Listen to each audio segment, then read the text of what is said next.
Yun, okay. So, yun na nga, nakabili na tayo ng for 2 months, ano ko, no?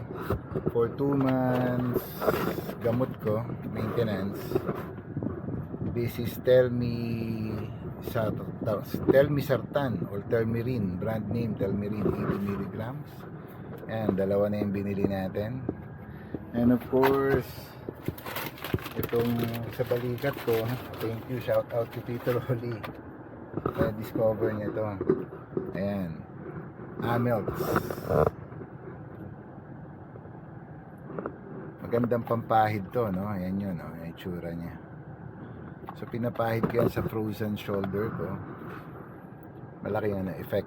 So 229 to, naka-discount ako ng 60 pesos. Ang binayaran ko na lang around 150 plus. Okay?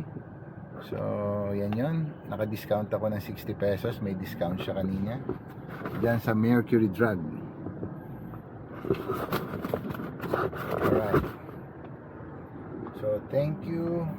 I'm going to see my doctor today for follow-up check-up para mas makita ko kung paano gagaling talaga yung frozen shoulder ko. But si Dr. Shorts is worried siya, hindi sa shoulder ko eh. Dun sa blood pressure ko tumataas na daw because of aging for the first time.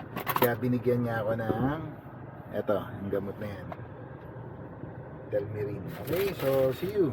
Bye.